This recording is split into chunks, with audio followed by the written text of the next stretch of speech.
Okay, so today we will be discussing about impedance in copper traces. So it is very essential to know this formula because nowhere else you will be able to find this formula if you do not listen to this formula right now. So there are total in the entire PCB design curriculum. So we have two formulas. Okay, the first formula is we have already discussed in the earlier session. Track with the derivation formula, right? You remember the formula? Anyone can just tell the formula for track with I is equal to a into delta t to the power of 0.44 into a to the power of 0.725, where k is equal to 0.048 or 0.024. So that is the track width formula. So today we'll be discussing one formula. This formula is called as IPC 2141. Okay, IPC 2141. So once upon a time, this is called as IPC D317A. So don't worry about the terminology. So it is basically some kind of documentation. So simply you can remember this as a characteristic impedance formula. Okay. So the actual term is IPC 2141. Once upon a time it is called as IPC D-317A. So this formula is used to approximate characteristic impedance. So the purpose of the formula is to approximate characteristic impedance. So coming to the term impedance, as already someone told a couple of minutes ago, so it is the total opposition, total resistive opposition. So this opposition can be due to the resistive element, or else a capacitive element, or else it can be due to an inductor as well. So the total opposition due to any one of these elements, the net opposition, the net resistance is called as the impedance, right? So how many of you know about a LC resonator?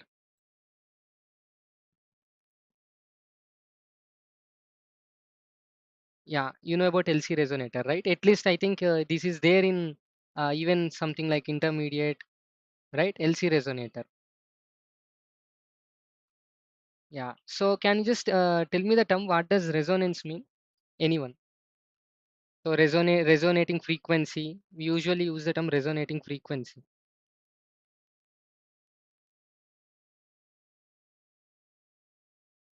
So I'll tell. So the frequency, there is something called resonating frequency. So the resonating frequency is a frequency where uh, capacitive reactance and the inductive reactance become equal. Okay. So in physics, inductive reactance is denoted by XL. Okay. The formula for inductive reactance. So even the inductor is having some resistive property. Okay, which opposes the flow of the current. So the inductive reactance is XL is equal to omega L. Okay. This is the formula. L is the inductance. XL is the inductive reactance. Okay. This is the formula, inductive reactance. So, and capacitive reactance is denoted by XC, X suffix C. So XC is equal to 1 by omega C, where C is the capacitance. XC is the capacitive reactance. So when inductive reactance become exactly equal to capacitive reactance, okay, this condition is called as the resonance. When inductive reactance become equal to capacitive reactance, that condition is called as the resonating condition. So now by substituting XL and XC values, omega L is equal to 1 by omega C. So bringing the omega term one side and the LC on another side. So omega square is equal to 1 by LC. Omega is equal to 1 by under root LC. So this particular frequency, okay, this angular frequency we are having, right? So this is the resonating frequency, resonance. Okay, the frequency at which during the resonance condition, whatever the particular frequency we are having, that frequency we call it as the resonating frequency. So now coming to yeah. So now what we are doing is like we need to multiply numerator and denominator with the root over L. Okay. So then we will obtain root over L by C. Okay. So whenever here we are replacing this term. Yeah. So yeah, finally we got this. First we got this frequency, right? Whenever we have equalized XL and XC, okay, capacitive reactance and inductive reactance, we got omega is equal to 1 by root over LC. So now we need to find Z naught. Z naught means the term Z naught is called as uh, characteristic impedance. The term Z naught is called as characteristic impedance. Just remember, omega naught is the resonating frequency, which is obtained by equating capacitive reactance and inductive reactance. That is omega L is equal to 1 by omega C. We have got omega is equal to 1 by root over LC just by rearranging the rearranging the terms. So now we need to find Z naught. Here the Z naught is called as uh, characteristic impedance. So to find characteristic impedance, we need to multiply omega naught with L. Okay, that is the definition of the characteristic impedance. Omega naught into L. So we have multiplied omega naught with L. That is L by. So already we have omega naught is 1 by root over LC and we have multiplied it with L. So finally we got L by root over LC. So this term we need to multiply and divide with root over L. So then we will obtain this expression. Z naught is equal to under root L by C. Okay. So now, how many of you know the capacitance? Let's say we are having a capacitor, then you have placed some dielectric in that. So how the equation changes? Any idea about dielectric constant? How many of you know about dielectric constant? You might have learned in physics, right? About capacitors. When capacitors in series, capacitors in parallel. You learnt about dielectric constant. Anyone? So no one remember about it. Dielectric constant. So now do one thing. Those who don't know about dielectric constant, please raise your hand. If you do not raise your hand, I will ask the questions. Okay. Those who don't raise your hand, I will ask questions. Formulas on dielectric constants. Oh, if you want, if you are ready to answer the questions, you can. Okay, don't worry. I am not gonna ask you question. Okay. So there is something called a dielectric constant. So every material will have a specific dielectric constant. When if you know the construction of a capacitor, I'll show you.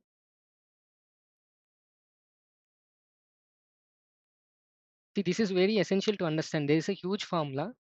If I show you the formula, it will be, very big. Okay, but it is very useful for professionals. So capacitor construction, parallel plates, and dielectric material.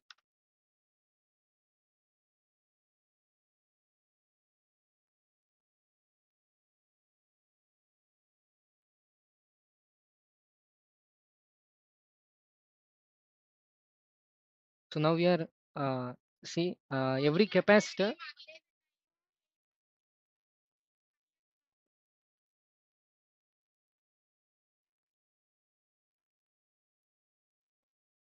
Yeah. So this is the construction of a capacitor.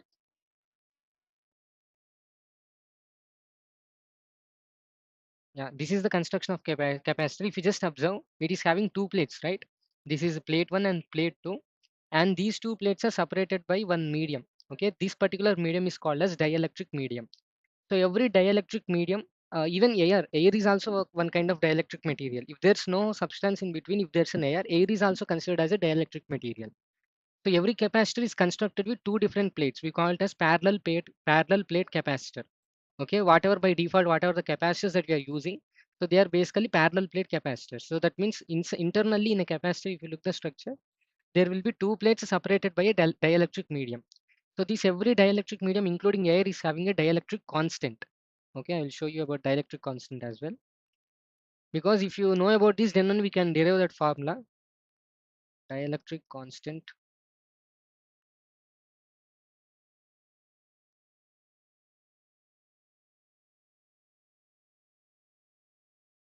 So yeah, dielectric constant is a measure of the degree to which a medium can resist the flow of charge. It is defined as the ratio for the electric displacement D to the electric field intensity E. Okay, keep this thing aside. So just only remember that every material is having dielectric constant. So now can someone just tell me what's the material that we are using in manufacture of PCB? What is the base material? Laminate material.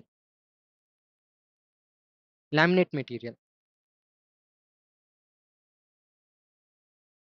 FR4, right? You remember everyone, FR4, fire retardant 4. We discussed so many things, polybrominated biphenyls, polybrominated diphenyl ethers. So these materials are mixed, embedded deep within the FR4. All are fire retardants, but those polybrominated biphenyls and polybrominated diphenyl ethers are carcinogenic, right? So this FR4 material will also have some dielectric constant.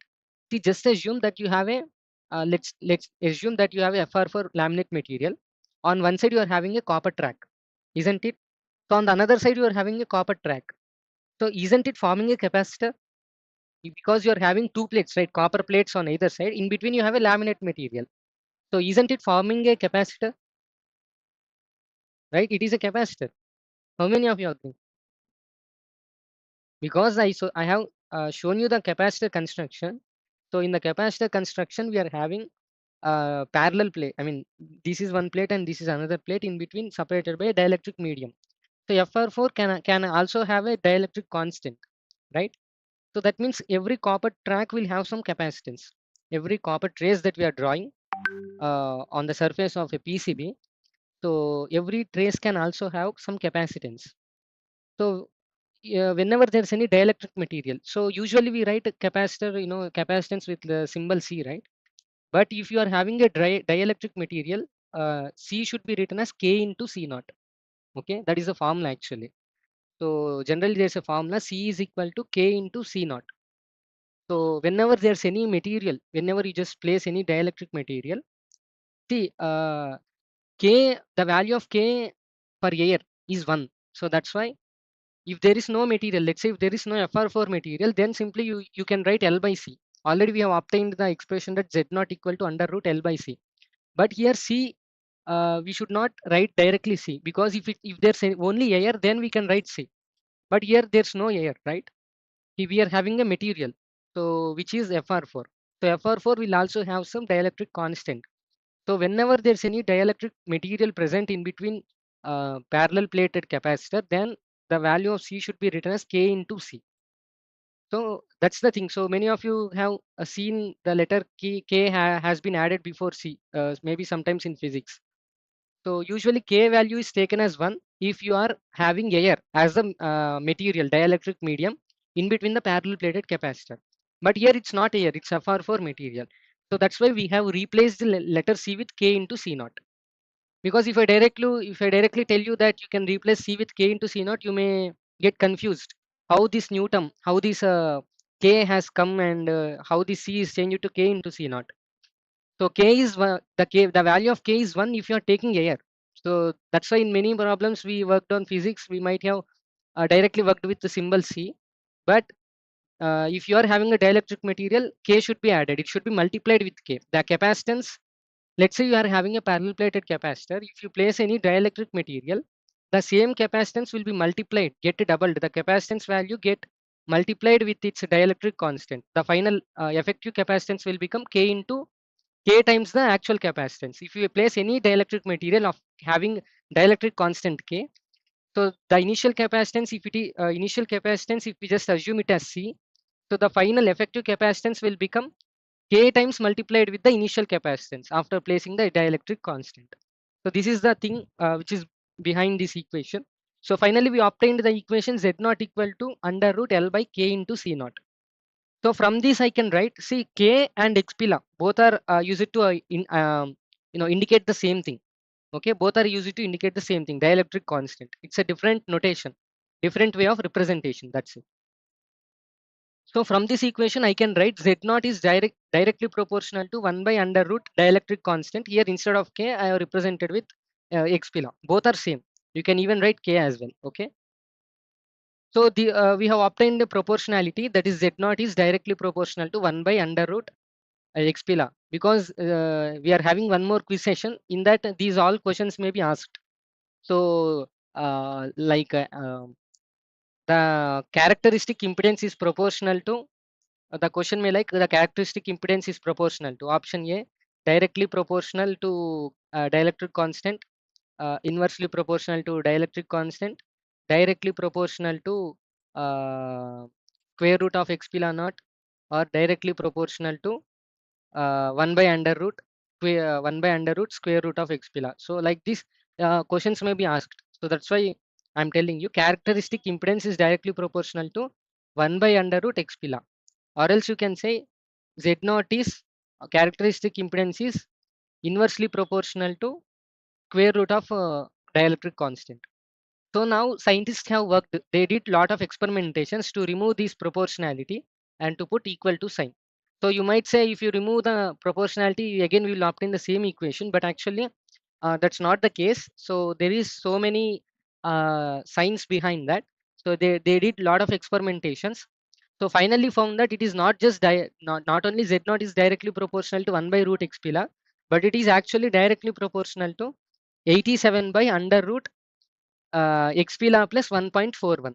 Okay, so this is through experimentation purpose. There is no specific derivation. Even if you search in the online, you will not get any derivation for that. So that has been scientifically or experimentally, okay, experimentally this has been derived. So if you want to know how even this has been derived, then you need to look for something called as IPC 2141, or else you need to search for IPC D-317A.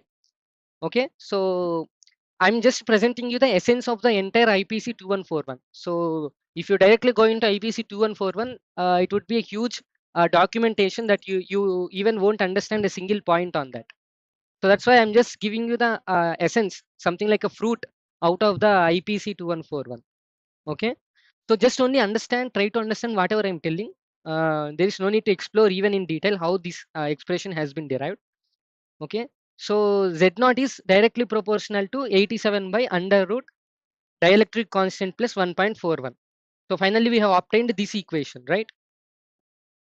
So now scientists even try to do experimentation how to remove this proportionality constant. Finally they added one more term. Okay, so we are having total two terms. This first term is called as dielectric term, okay, and the second term is called as geometry term. So finally we have obtained the equation z naught is approximately equal to, it is approximately equal to, not exactly equal to, because this has been obtained experimentally through experimentation. Okay, so we are getting some nearest value approximation.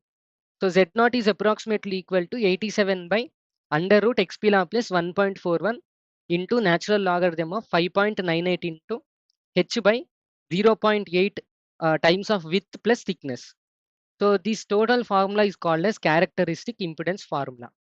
And in this characteristic impedance formula, the first term is called as the dielectric term, and the second term is called as the geometric term, or else geometry term. Okay. So again, I will repeat. So there is something called IPC 2141. Okay. So according to this IPC 2141 is like a documentation reference. So we are working on PCB designing, all this kind of, right? So for each and everything, there is a set of rules and regulation, okay, which is guiding how a industrial standard PCB can be designed. These are guided by these kind of IPC regulations. So right now we are discussing about IPC 2141 specifications. I will show you about it. IPC 2141.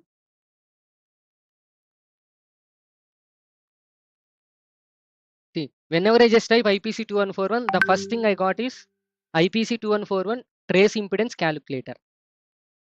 Okay, so it's like a calculator. See, this is the formula. See, the website that I'm showing you, dgk.in, it is actually very famous website. Okay, so even in that website, you can find this calculator. So this is the formula that I have explained you right now. Okay, how this formula has came. So even in this website, you can see that it is shown that it is approximately equal to z naught is approximately equal to 87 by under root x p law, which is nothing but dielectric constant plus 1.41 into natural logarithm of 5.98 into h. H is the height. We will discuss these terms again. You know, we will split the terms. What actually, which term describes what, we will discuss about that. And in the denominator of the natural logarithm, we have 0.8 times the width plus thickness. So here it is shown in an image. Okay. So here x p r is indicated in between. So why is it so? Why the x p has been indicated in between? Anyone?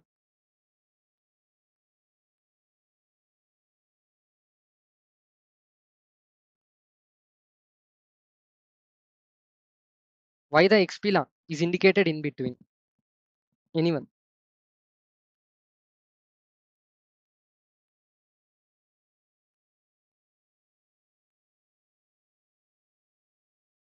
Yeah, it's a dielectric constant. It is indicated in between because in between of a PCB we are having a dielectric material, right? So that's why it is indicated here in the middle, because every material will have a dielectric constant, including the air. For air, the value of dielectric constant is 1. For FR4, it would be different. You can find the values of dielectric constants as well. So we will also show you in the upcoming session. So next session, maybe tomorrow is holiday, I think, so as per the schedule. So day after tomorrow, the session is on 50 ohm impedance. There is something rule called. See, have you ever wondered whenever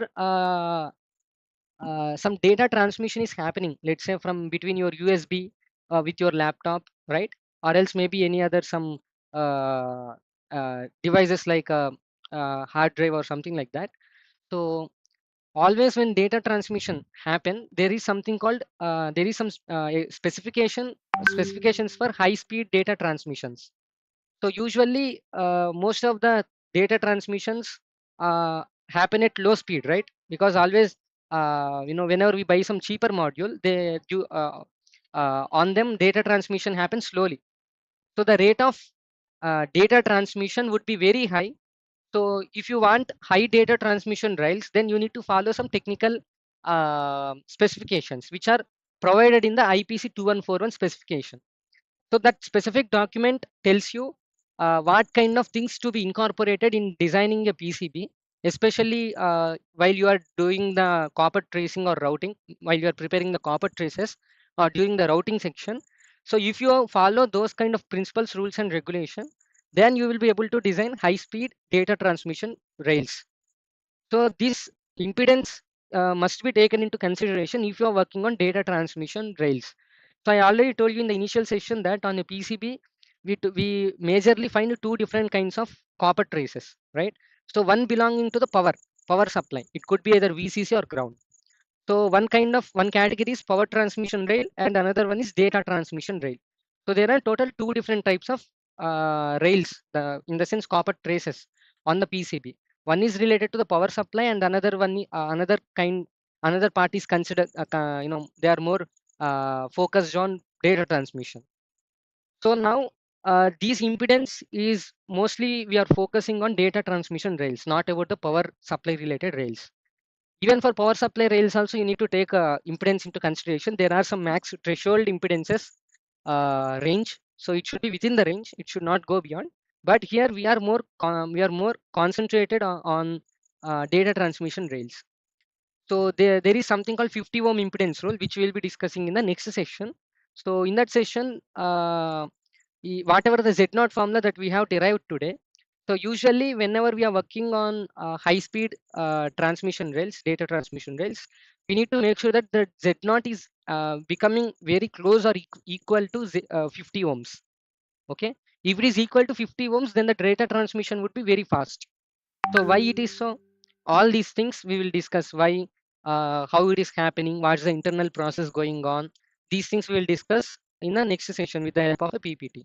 So as of now that you need to understand, this impedance formula is very essential for every engineer to understand, because only if you know this formula you can able to decide, you can able to determine the total impedance, what should be the impedance of the copper trace if you want to do some communication or data transmission at particular rate, for what rate, what should be the impedance, right? For power rails it's a completely different story. When we are coming to this kind of data transmission or data related activity. So for that, impedance must be taken into consideration. For different impedance values, different rates of transmission would be there. So at particular impedance, the rate of transmission would be X, or else in another particular rate it would vary. It could be something like X plus or minus Y. So at different rates, at different impedances, we have different rate of transmission. So 50 ohm is taken as the standard uh, impedance value for high speed data transmissions. Okay, this is the thing that you need to understand as of now. So here, this is the calculator. You can use the DG key calculator resource. If you enter the width trace width. You know about trace width. Already we have derived the formula I is equal to K into delta T to the power of 0.44 into A to the power of 0.725. We derived that formula.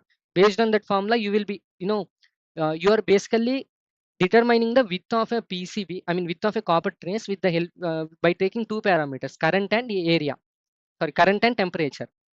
So based on current and temperature, you are calculating the width of the copper trace with the help of that formula, track width formula. So now with the same width, okay, here you need to enter the same width and then thickness of the copper trace. So copper trace thickness, it can be 1 oz, 2 oz. We already discussed that 1 oz is equal to 1.37 mils, right? We discussed the conversion. Here it is also mentioned oz. So copper thickness is measured in terms of oz, ounce. And then here you need to enter the height. So height means not the height of the copper trace, because already thickness itself refers to the height of the copper trace, right? Here height refers to the height of the dielectric material. Let's say you are using FR4 material. So FR4 material thickness, the thickness of the FR4 material. So till the previous session, we are more concerned about the thickness of the copper, but we have not discussed that even the thickness of the FR4 material will also affect the data transmission activity, right? Because this formula is something called as characteristic impedance formula. So in this characteristic impedance formula, we have the term H. In the natural logarithm term, you are having the term H. So H means height of the dielectric medium, that is FR4 material. So that means if H varies, the height of the thickness of the FR4 material varies, so then characteristic impedance also varies. If characteristic impedance varies, already we discussed that it is very related to the rate of transmission data.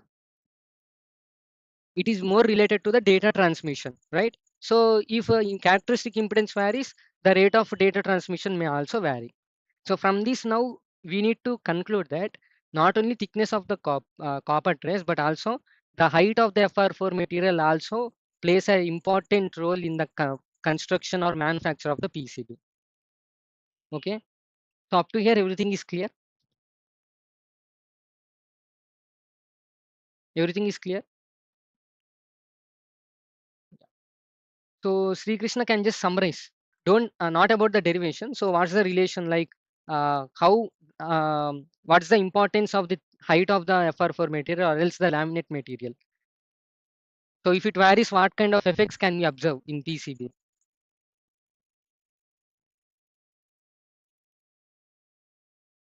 I'll show you the formula also on the screen. You can explain much better. Yeah. Again, can you just repeat?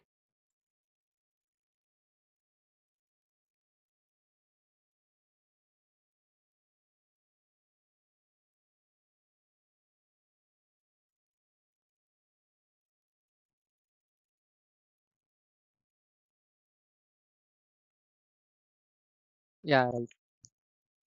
Yeah. So this is the today's session. So characteristic impedance is very important. Every engineer must need to know. So other than this curriculum, nowhere else in any online course, no matter what are the course that you enroll for, nowhere else you will find this formula. Okay. So this is called as IPC 2141 specification. So according to IPC 2141 specification, this is the formula for characteristic impedance. Z naught is approximately equal to 87 by under root of K plus 1.41 into natural logarithm of 5.98 into H, where H is the height of the dielectric medium, by 0.8 times the width. Here width refers to the width of the copper trace. I mean the length of the copper trace plus thickness of the copper trace. Okay. So this is the formula. So that means even the height, slight change in height of the FR4 material can also have a significant huge impact in the overall characteristic impedance. If there's any change in characteristic impedance, immediately the rate of data transmission, all these other related interrelated things will also get vary, interrelated parameters. So that's why it's very essential to learn characteristic impedance. Okay, this is the calculator. You can use this calculator to determine the characteristic impedance. So in the upcoming session, we will be learning about what is the importance of 50 ohm rule. Okay, we will be learning about 50 ohm rule. So before that, I will just again summarize today's session and then I will end up the today's session. Okay. Yeah, I searched for IPC 2141. This is what I got. IPC 2141 is the industry standard for designing controlled impedance circuit boards. So it is published by IPC. The design guide for high-speed controlled impedance circuit boards defines how to calculate and maintain transmission line impedance on PCBs to prevent signal degradation.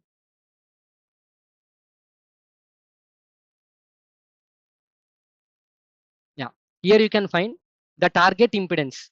The standard foundational equations were originally regressed from data targeting a 50 ohm single-ended impedance. So we need to target the impedance to 50 ohm. So because only at 50 ohm, uh, at 50 ohm into impedance, so high-speed data transmissions are possible. That is taken as the universal standard. Okay, so that's why we need to target the total impedance, target impedance for 50 ohm. So why 50 ohm is chosen? All these things, how it happens, why 50 ohms, all these kind of questions. Okay, why, how, when, where, everything we will discuss in the upcoming session through with the help of a PPT, and we are having an interactive quiz on this impedance thing as well. So this formula is also called as microstrip independent. Microstrip impedance formula. Okay. Another name for this formula is microstrip impedance formula, or else characteristic impedance formula of copper trace. So there are two different names. One is microstrip impedance formula, or else microstrip characteristic impedance formula. You can call with anyone. So it is also called as microstrip. So yeah. So I'll repeat how we derived this formula. Basically, we haven't did anything because the terms are actually scientifically or experimentally derived. Okay, there is something called, I will repeat the session again in a short glimpse and we will end up the session. So there is something called IPC 2141. It is previously called as IPC D317A. So this specification is proposed to make sure that industrial standard high-speed data communication should be possible. Okay, so everyone is following these specifications. So when you are jumping into development mode to production mode, you should follow these kind of specifications. So this specification is used to approximate characteristic impedance.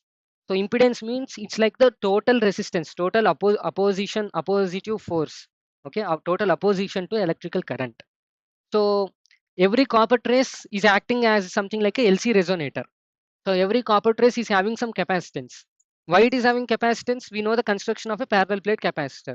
So in a parallel plated capacitor, we are having two plates separated by in between we are having a dielectric medium. It's something like a sandwich of two plates with a sandwich of a dielectric medium with two plates.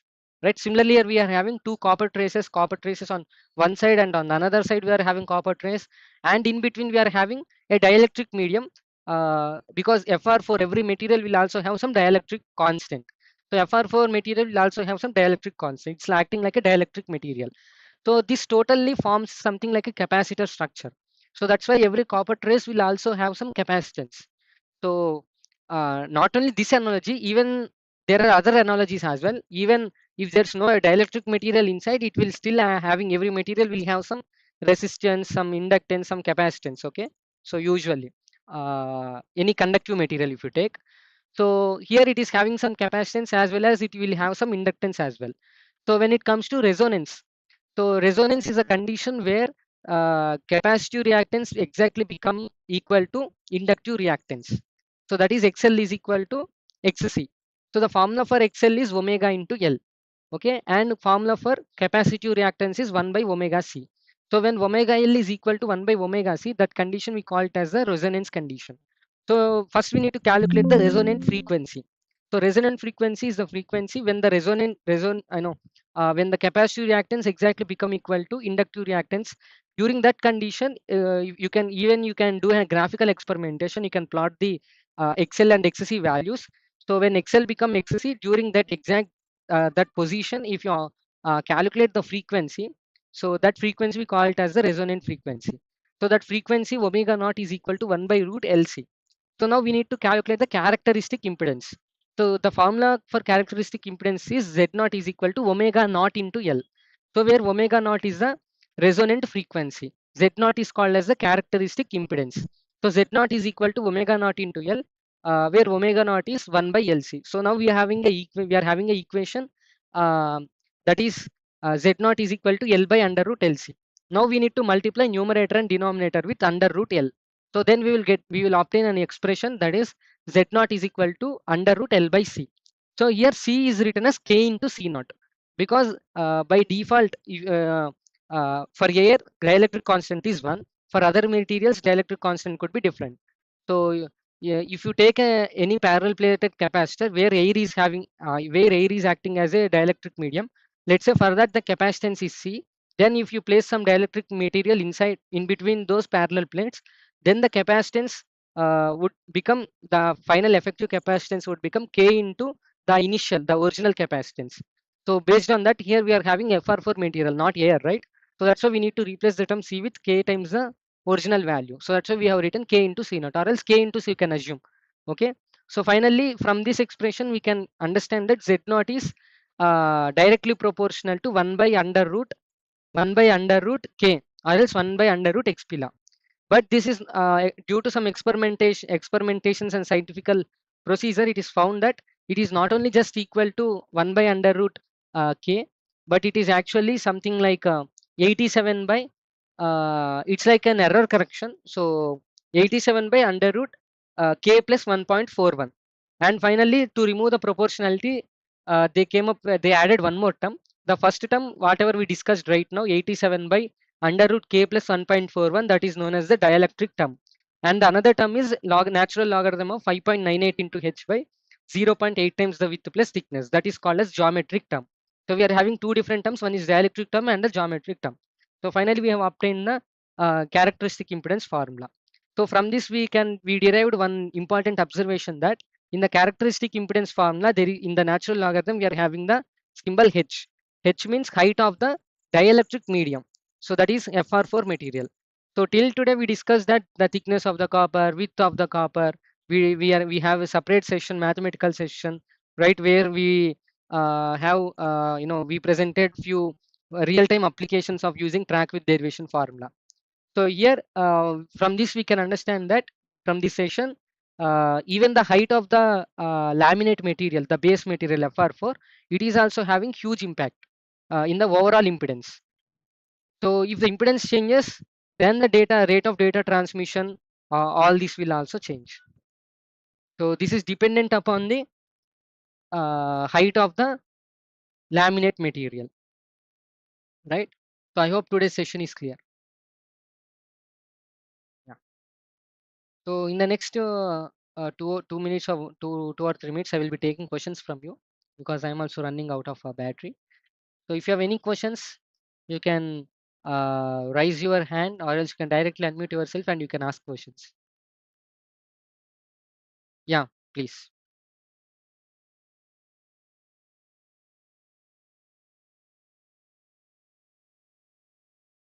Uh, yeah, not actually at resonant frequency, it is Z naught. The formula for Z naught is equal to omega into L, where omega is 1 by under root LC. Finally, we got the equation L by under root LC. So just to, yeah.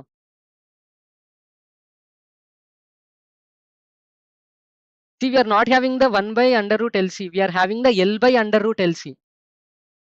See, 1 by under root LC is the formula for resonant frequency. Okay. I am talking about the formula for characteristic impedance. Okay. So now you are having two different things. Omega is equal to 1 by root LC, under root LC. Now the formula for characteristic impedance is Z naught is equal to omega naught into L, where omega naught we already derived. That is the resonant frequency. So that means the formula for Z naught becomes Z naught is equal to L by under root LC. To eliminate the L from the numerator, we have to multiply and divide with under root L. Okay. Is that clear? Or else shall I need to present it? I'll present it. Okay.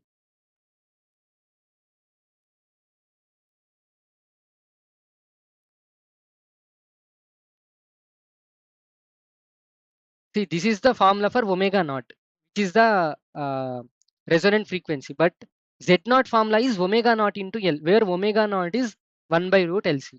So by substituting 1 by under root LC in the place of omega naught, we will get this one. Okay. L by under root LC. Just to eliminate L from the numerator, we need to multiply and divide with multiply and divide with under root L. So then what happens? Under root L into under root L, we will get L. This L and numerator L will get cancelled. Finally, we will be lefting with root over L by root over C. So we can write it as root over L by C. This is the formula for characteristic impedance. Okay, is that clear? Yeah. So any more questions? So thank you for joining today's session of PCB design challenge course. So see you in the next session where we'll be discussing about 50 ohm impedance role. Till then, Hemant from Suchana, our dedicated mentor, signing off. Bye bye.